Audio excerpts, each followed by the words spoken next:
Shalom warga kerajaan. Masih berbicara tentang bagaimana from emptiness to fullness. Kata Naomi, jangan panggil aku Naomi. Namaku Mara, artinya pahit. Karena Shaddai meninggalkan aku. Tidak mungkin saudara. Tuhan itu setia. Kalaupun kita tidak setia, dia tinggal setia. Nah kita belajar ketika dia memungut jelai itu, dia mendapatkan hasil satu eva. Kerja keras. Tidak apa-apa, saya pernah mengalami masa-masa seperti itu. Hidup dari hari ke hari. Di sana saya cuma mengandalkan, aku sekarang warga negara kerajaan Allah. He will take care of me. Dia adalah El Shaddai, the double-breasted one. Lalu yang di dalam pasal ketiga adalah kitab Rut yang kita pelajari hari-hari ini. Dan jangan lupa, kita masih berpuasa ya. Masih di dalam mungkin penyelesaian daripada puasa Daniel. Di situ kita belajar untuk menyangkal diri. Tetapi temanya selanjutnya adalah be submissive. Dan saat itu ibu mertuanya yang miskin ini dia berkata, masih ada satu harapan buat kita. Ada seorang Gaal. Gaal itu adalah satu keluarga terdekat yang harus menebus. Menebus untuk membeli kembali semua properti. Di Israel properti tidak bisa dipindah tangankan. Harus pada family itu, suku itu. Dan tapi caranya adalah harus ada yang menikahi kamu. Siapa mau menikahi seorang perempuan Moab? Dan tentu saja dulunya penyembah berhala. Dan maybe she's not a virgin waktu dia menikah. Tetapi saudaraku, ada seseorang ya yang disebutkan he's a great man of wealth, Gibor Israel. Sebab apa? Dia penurut firman Allah. Dan firman Tuhan menunjukkan dia disuruh minta tolong, tebuslah aku. Redeem me. Jadilah Goel bagiku. Gaal aku. Yaitu redeem me. Tebuslah aku. Pada waktu selesai mereka mengirik jelai itu. Dia pergi ke kaki. Perhatikan kaki. Daripada Boaz. Ini this is not nothing sexual, nothing sensual, nothing romantic. Dia berkata, please. Tebuslah saya. Dan pada saat itu, sebagai seorang gentleman, Boaz gambaran Tuhan Yesus. Saudaraku, dia berkata begini, masih ada yang lebih dekat. Aku harus minta permisi dulu. I know kingdom order. Saya mengerti peraturan ataupun order kerajaan. Banyak orang tidak tahu aturan, saudaraku. Tidak pernah diajar sih. Dan saudara yang firman Allah mengatakan, dia meminta selendangnya. Pada saat itu saudaraku diisi 6 eva jelai. Tanpa dia bekerja. Itu semacam yaitu uang muka daripada janji ke depan yang Tuhan tentukan. Mungkin hari ini saya bekerja keras dan cuma dapat 1 jelai. Ketika engkau mendekatkan diri di kaki daripada master, kamu akan menuai 6 kali lipat. Saya mengalaminya. Tapi ini belum akhir saudaraku ya. Ini baru permulaan. Seluruh cerita ini adalah tentang Gaal itu tadi. Redemption. And who is our kinsman? Redeemer. Kinsman itu keluarga terdekat. Kinsman. Dan dia adalah Kristus. Dari surga saudara. Dia adalah El Gibor itu sendiri. Ya, dia adalah El Gibor itu sendiri. Dia adalah Sang Khail itu sendiri. The most powerful, mighty God. Tapi dia jadi manusia. Dan ajaib. Dari rahim Rut nanti lahirlah Obed, ya saudaraku.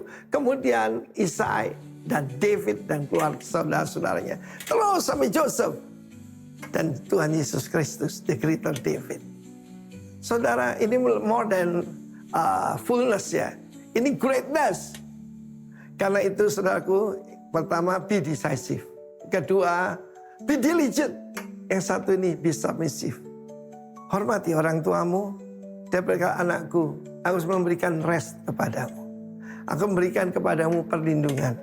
Dan dia tunjukkan jalannya. Jalan Tuhan, bukan jalan dunia. God bless you warga kerajaan. Amin. Shalom. Shalom warga kerajaan. Luar biasa kalau hari ini saya boleh ada di tempat ini. Nama saya adalah Lydia Susanti. Saya menjadi wakil gembala di GSCA Maranatha Malang. Kalau Mungkin Bapak Ibu tahu mau ke arah alun-alun kota, nah gereja saya ada di sana. Sebelumnya saya mengucapkan terima kasih kepada Bapak Gembala, Bapak Sugiarto Wijaya, dan Ibu juga penatua yang telah memberikan kesempatan saya pada hari ini. Saya sehari-hari selain menjadi wakil gembala, saya mengajar di Sekolah Tinggi Pendidikan Agama Kristen. Saya menjadi dosen di sana dan di sana mencetak guru-guru agama Kristen yang mengajar di sekolah SD sampai SMA dan ada program S2. Ini yang membentuk mahasiswa-mahasiswa Kristen yang mengajar di sana. Baik, ini perkenalan saya. Saya ingin memberikan firman Tuhan, membawakan firman Tuhan yang berjudul Allah mendahului, tetaplah melangkah. God who goes before, keep walking. Bapak, Ibu, dan saudara-saudari, saat ini mungkin kita melihat, bisa diklik bagian ini adalah video. Ya, ini adalah letusan Gunung Semeru. Letaknya desa ini jauh dari Gunung Semeru, tetapi ternyata habis kena larva Semeru. Ini adalah keadaan 2025. Bagaimana dengan ini? Silakan diklik. Bisa. Ini adalah banjir yang luar biasa di banyak daerah, mulai Aceh, Sumatera Barat, disusul Kalimantan, Sumatera Utara, belum lagi Jawa Barat. Ini adalah keadaan yang ada di akhir 2025. Saat ini kita sedang dibawa ke arah tidak pasti. Tidak ada hal yang pasti, enak-enak di rumah, tahu-tahu larvanya ada. Enak-enak di rumah, tahu-tahu kita yang sehat walafiat, kita bisa sakit. Enak-enak kita bekerja, tempat pekerjaan kita,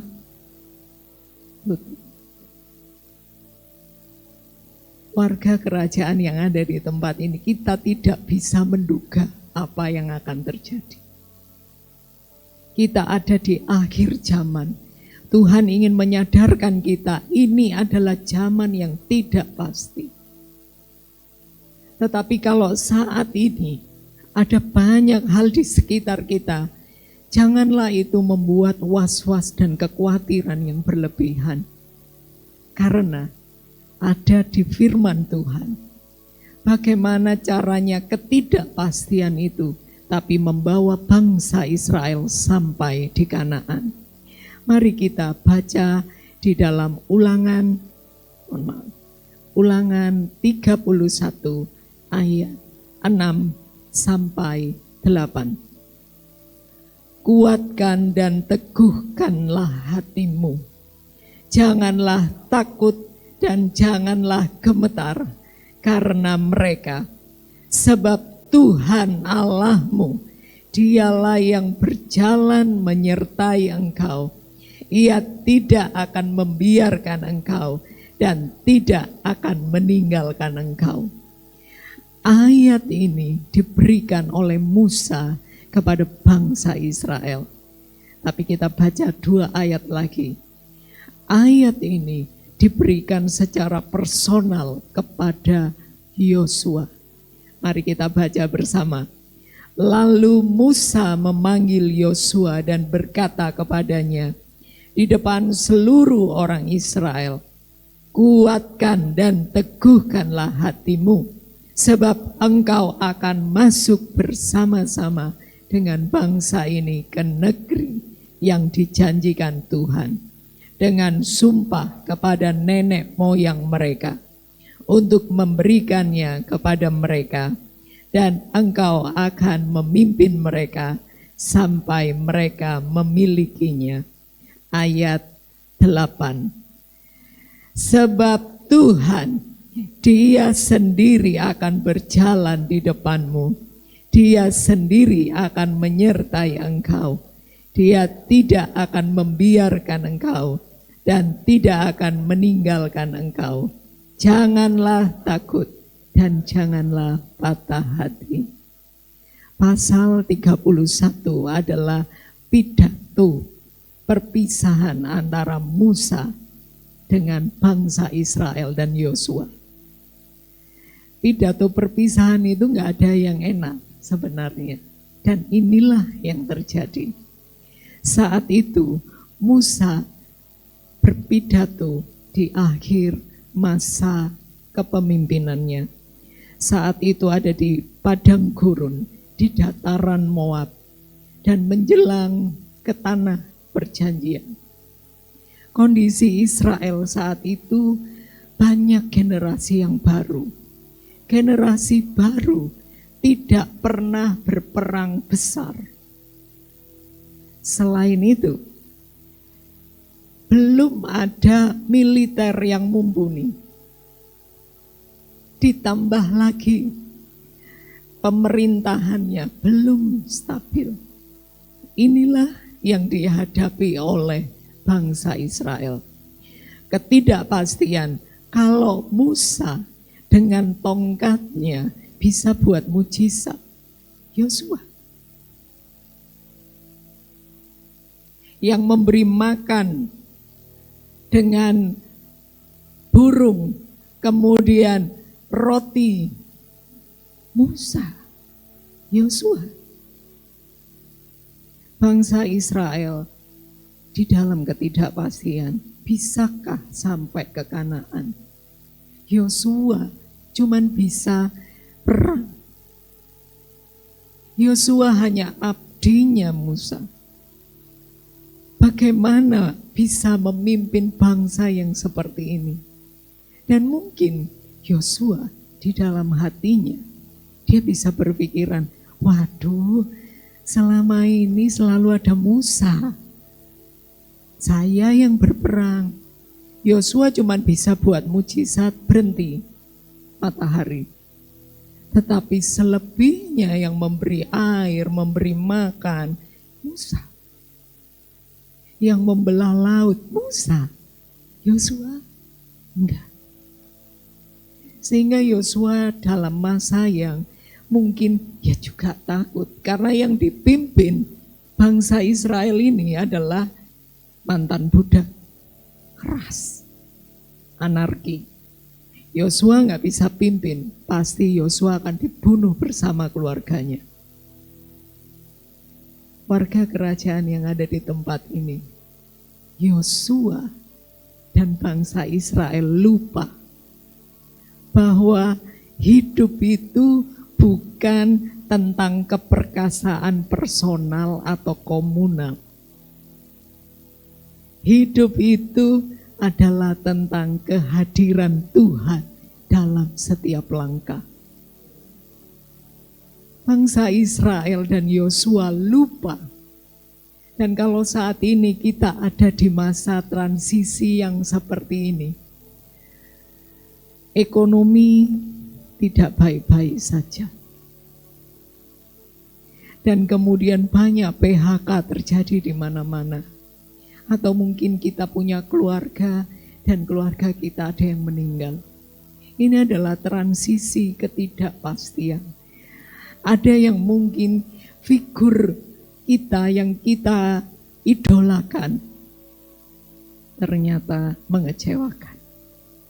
Ini adalah saat ini kita sedang dibawa kepada ketidakpastian dan segala sesuatu yang membuat kita tidak bisa mengandalkan apa yang ada.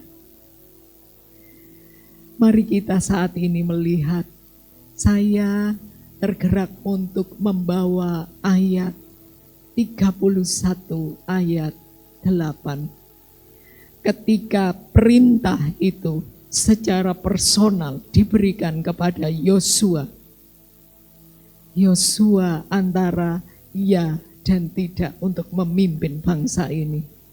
Tetapi mari kita perhatikan, ketika segala sesuatu di sekitar kita mulai kita mencabik-cabik hati kita, biarlah kita kembali kepada ayat 8. Janji kehadiran Tuhan sendiri. Dan kalau ayat ini dikatakan sebab Tuhan Dia sendiri. Saya mempelajari mengapa ada kata ganti orang di sini, dia. Ternyata kata dia di sini, sebenarnya kalau kalimat ini kita baca sebab Tuhan sendiri bisa. Tetapi dia munculkan kata dia, kata ganti orang. Dan ketika saya pelajari, ini adalah penegasan bahwa Allah yang setia pada janjinya, dialah sendiri yang akan berjalan bersama dengan kita. Amin. Dan pada pagi hari ini, kata dia sendiri, bukan malaikat, bukan anak buah, tapi dia sendiri. Jemaat yang dikasihi oleh Tuhan, ini bukan hal yang biasa saja. Karena Tuhan yang akan berjalan dengan kita. Dan kata berjalan di sana, itu adalah kata aktif, bukan kata pasif. Maka Tuhan akan terus menerus mendampingi kita. Ini adalah tindakan yang berlanjut. Jalan ke sini, lanjut ke sana. Tuhan secara aktif akan ada bersama dengan kita. Dan ada kalimat depan. Saya melihat, wow, ternyata kata depan ini adalah Tuhan ingin memimpin kita. Tuhan ingin menuntun kita. Bahkan Tuhan akan melindungi kita. Kalau kata depan, maka dia akan menjadi pemimpin yang melindungi. Resiko apapun, dia ada di sana. Dia mau ada. Bukan kayak saat ini yang mungkin kita sukanya pakai Google Map gitu ya. Kita mau tunjukkan jalan, GPS, oase, apalagi itu ya. Sehingga kalau jalannya rame, itu kelihatan, wah ini merah, ini rame daerah sini. Seringkali kita mintanya Tuhan jadi kayak Google Map.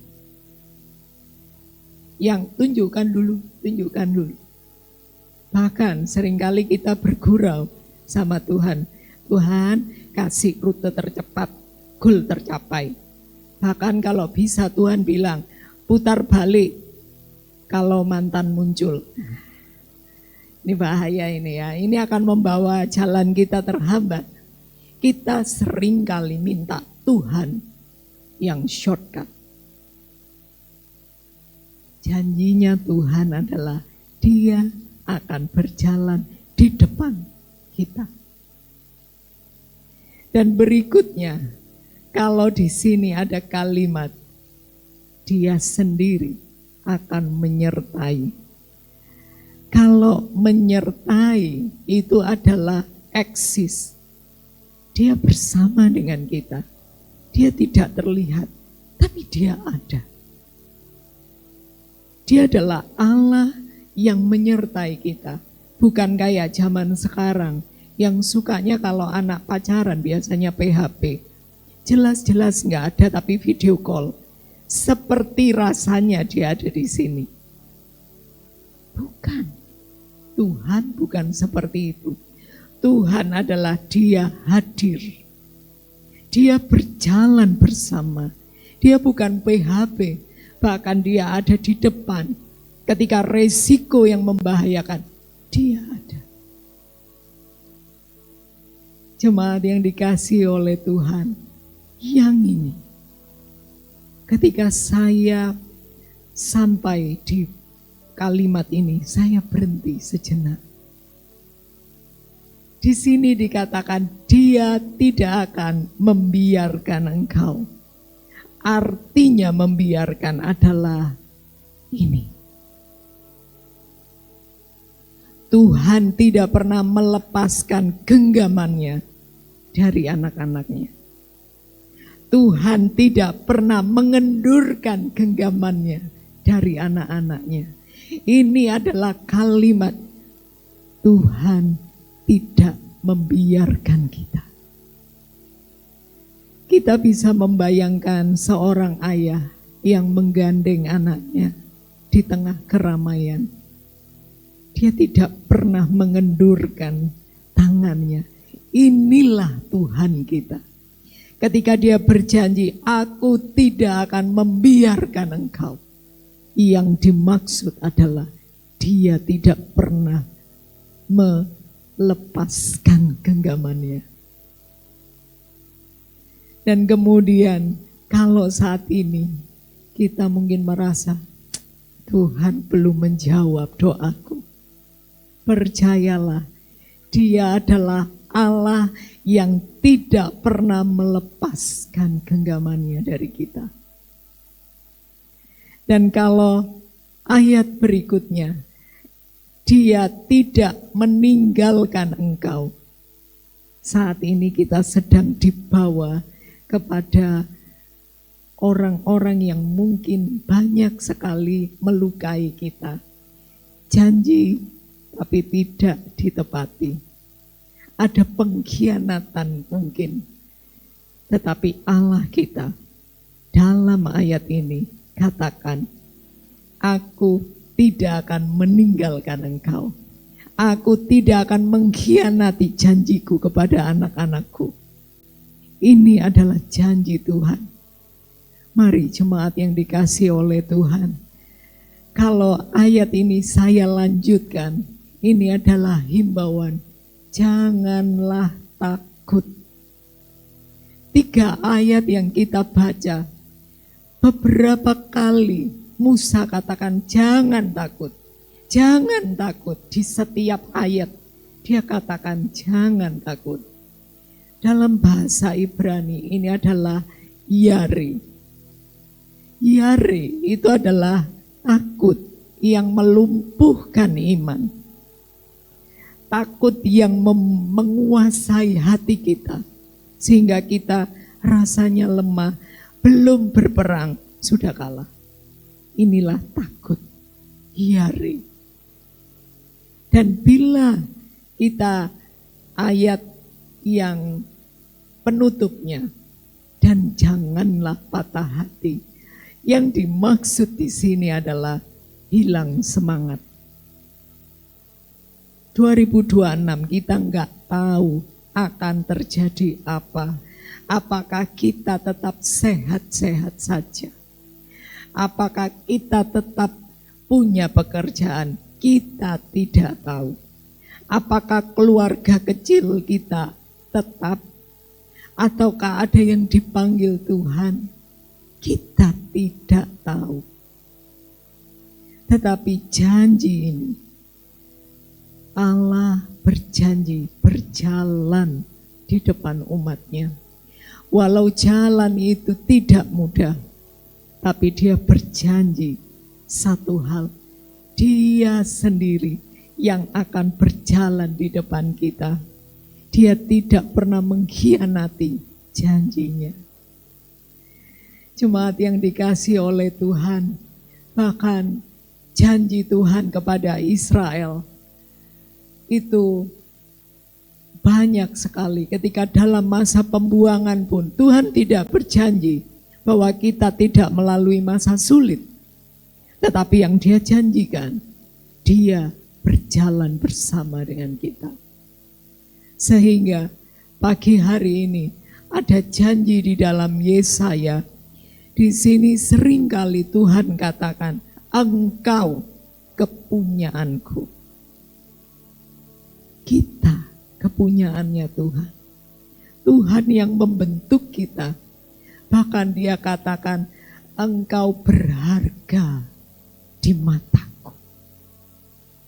Jemaat yang dikasihi oleh Tuhan, masihkah kita meragukan penyertaan Tuhan? Kalau saat ini kita mungkin sedang keadaan sehat, kita bisa katakan iya, Tuhan beserta. Tetapi ketika kita sakit, bisakah kita katakan Tuhan berjalan di depan? Mari jemaat yang dikasihi oleh Tuhan, janji Tuhan yang diberikan kepada kita adalah janji ya dan amin. Tetapi seringkali tingkat kepercayaan kita kepada Tuhan dipengaruhi oleh sikon yang ada. Mari kita perhatikan anak ini. Dia dilempar ayahnya ke atas, bukan takut, tapi senyum. Kalau saat ini Tuhan lemparkan kita entah ke bawah, entah dilempar ke atas, bisakah kita katakan, Tuhan, Engkau baik? Ini adalah tingkat kepercayaan, janji sudah diberikan kepada kita. Tapi bagaimanakah tingkat kepercayaan kita kepada Tuhan kita? Ketika jalan mulai mungkin, wah ini tidak baik-baik saja. Apakah kita tetap memperkatakan firman Tuhan? Tuhan, Engkau sendiri yang akan berjalan di depanku. Perkatakan firman. Jemaat yang dikasihi oleh Tuhan, ketika kita mulai khawatir, perkatakan firman. Kita perlu menghafal firman. Kita perlu memperkatakan firman. Karena itu adalah mantra kita. Dan kalau pagi hari ini, kita bisa melihat seorang anak yang mempercayai ayahnya dengan sepenuh. Maka yang terakhir, saya ingin katakan bahwa janji ini digenapi dalam Kristus. Natal berlalu, tetapi kita ingat bahwa anak yang lahir adalah Immanuel.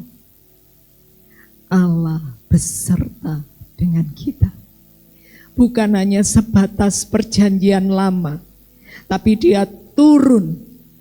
Dia sendiri turun untuk membuktikan aku Immanuel. Maka kalau saat ini kita mungkin dalam titik-titik terendah, mari kita lihat Allah Immanuel, dia turun.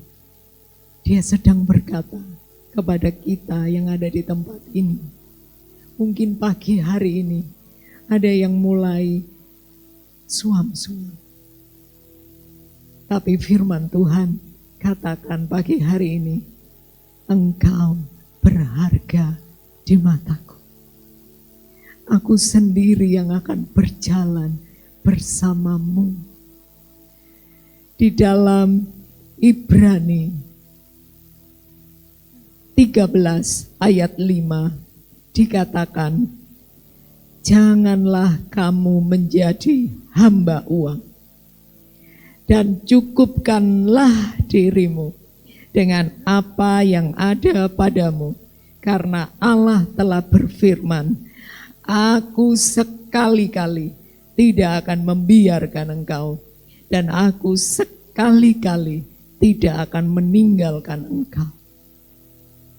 Bapak, Ibu, dan saudara-saudari, seringkali kita lupa untuk mencukupkan apa yang Tuhan percayakan kepada kita. Sehingga inilah yang membawa kita kepada petaka. Zaman sekarang kita dibawa kepada zaman yang wow. Rasanya kalau lifestyle-nya enggak ngafe, enggak punya ini. Rasanya kita direndahkan. Kita lupa, kita hidup bukan style yang seperti itu. Kita dipanggil oleh Tuhan untuk menghidupi firman Tuhan. Kita harus mencukupkan dengan apa yang kita punya. Maka berikutnya Tuhan katakan, aku sekali-kali tidak akan meninggalkan engkau. Saya akan menutup firman Tuhan ini dengan Kejadian 2014. Saya selesai kuliah, saya ambil S3 di UM. Saya mungkin karena saya sambil bekerja, saya kurang tidur. Sehari saya cuma tidur 3-4 jam. Akhirnya saya kena tiroid. Dan dokter mengatakan saya harus operasi. Dan dokter juga meyakinkan saya bahwa ini operasi kecil. Sehingga saya mau operasi. Tapi apa yang terjadi? Bulan Desember tanggal 15 2014 saya operasi. Setelah selesai operasi, saya bisu, malpraktek. Saya tidak punya suara, berbisik pun tidak bisa. Wah, saya waktu itu menjadi guru. Dan saya adalah vice principal bagian kurikulum dan kesiswaan. Bagaimana saya akan berbicara dengan anak-anak kalau saya bisu. Saya sudah berpikir bahwa saya akan dipecat ini karena saya nggak punya suara. Tapi Tuhan berjalan di depan saya. Dia membuat saya menjadi guru yang kreatif. Saya menggunakan berbagai cara, mau PowerPoint, mau apapun. Saya semakin keluar dari zona nyaman. Dan Tuhan berjalan di depan saya. Sehingga dalam waktu kebisuan saya, tidak ada murid yang nakal. Sehingga saya nggak perlu panggil dia. Dan yang luar biasanya adalah saya bisu 3 tahun. Ini bukan hal yang mudah. Bahkan ketika saya setir mobil, saya mendengarkan lagu. Kebetulan waktu itu ada lagunya Weliar Kauntu yang mengatakan, selama matahari bersinar, ku tahu mujizat tetap ada. 3 tahun. Gitu. Ada manusiawi saya. Jadi katakan, meski tak ada alasan untuk berharap, selama bumi masih berputar, ku tahu mujizat-Mu ada. Saya di mobil dengan nangis. Tuhan, saya harus percaya, padahal ini sudah setahun. Jadi saya harus bawa gadget. Saya takut sekali kalau ketemu dengan orang, karena pasti dipikir saya sombong. Karena saya kan nggak punya suara. Kalau ditanya, halo Lydia, saya mengajar. Ini kalau yang ada adalah guru mengajar orang bisu. Ini kebalik. Orang bisu mengajar yang normal. Sehingga kadang-kadang ketika saya selesai mengajar, tangan saya ini cuapek. Ada waktunya saya nulis ini. Saya bilang, bukan itu. Saya nulis. Tetapi ternyata suatu saat saya itu lupa kalau saya nggak punya suara. Saya mau bilang, bukan itu. Jadi saya, semua satu kelas tertawa. Teacher lupa ya kalau nggak punya suara. Saya sebenarnya pengen nangis sebenarnya.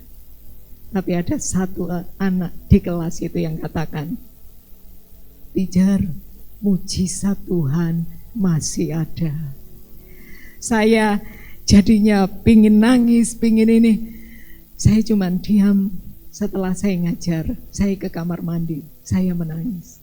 Tuhan masih ada. Dan setelah waktu berlalu, saya bisa berbicara kembali. Dan saya mengatakan, Tuhan, kembalikan suara saya seperti dulu. Tapi Tuhan seperti gurau dengan saya. Enggak, suaramu enggak saya kembalikan seperti dulu. Karena kalau seperti dulu, saya lebih suka memilih menyanyi daripada berkhotbah. Jadi saya selalu banyak alasan, saya lebih memilih bernyanyi. Praise and worship, WL, daripada saya harus berkhotbah. Dan inilah yang menyadarkan saya pribadi. Dan bila pagi hari ini kita semua hidup dalam ketidakpastian, mari Tuhan memanggil kita untuk hidup dalam keberanian iman. Jemaat yang dikasihi oleh Tuhan, warga kerajaan, mari kita ingat bahwa hidup kita bukan untuk menikmati segala yang disediakan oleh dunia ini, tapi untuk pegang janji Tuhan, karena Dia akan berjalan di depan kita. Mari kita menjalani tahun 2026 ini dengan penyertaan Tuhan.